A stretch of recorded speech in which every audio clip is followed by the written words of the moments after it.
Boarding the airship, the examinees and examiners are formally introduced to Chairman Netero. Beans, the chairman's secretary, informs that the airship will arrive at the third phase site the next morning at 8 a.m. As a result, the applicants are free to eat and rest. Gon and Killua decide to investigate the airship and invite Kurapika and Leorio with them. The two reject, claiming they would rather sleep. Kurapika mulls over how many phases are left. Tanpa approaches and adds that there are usually 5 or 6. He also advises them that the rest period could be just another test for the applicants and that they must remain attentive. He intends to keep them from getting enough rest, which will affect their performance on the next exam. Kurapika and Leorio are seated with the other applicants, and Leorio quickly falls asleep.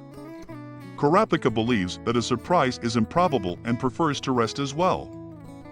Examiners converse over dinner about the candidates during this time. They concur that the batch is outstanding.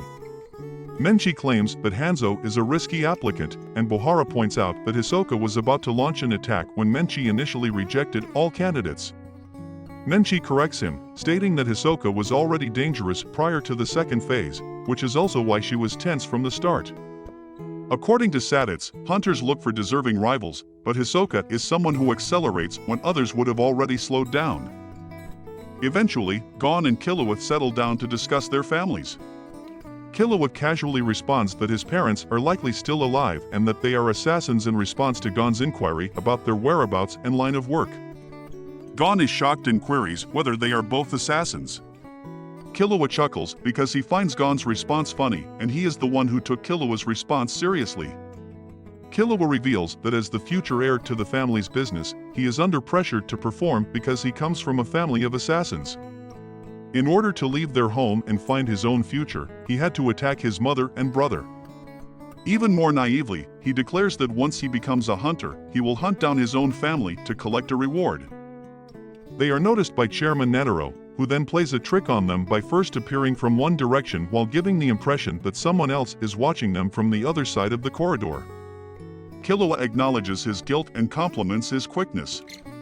The chairman then challenges them to a game in which they must retrieve a ball from him. If they are successful, they will instantly become hunters. Killua even confuses him with afterimages using the assassination attack Rhythm Echo. Killua strikes the elderly man's leg as well, but it is he who is hurt.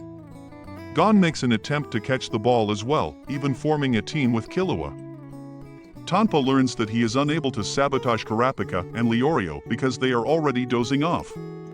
The chairman refuses to give the ball to Gon and Killua.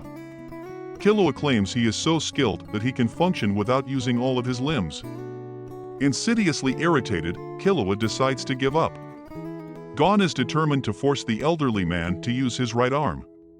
When Killua notices Gon is determined to get the ball, he says goodbye and promises to get some sleep. The two examinees confront Killua after he accidentally bumps into them in the hallway for not saying sorry. Killua kills them in an instant and murmurs that, if the chairman had not left sooner, he might have killed him to get the ball. To Netero's amusement, Gon is able to get the chairman to use his other arm in the interim. Gon collapses to the ground exhausted and falls asleep in a matter of minutes.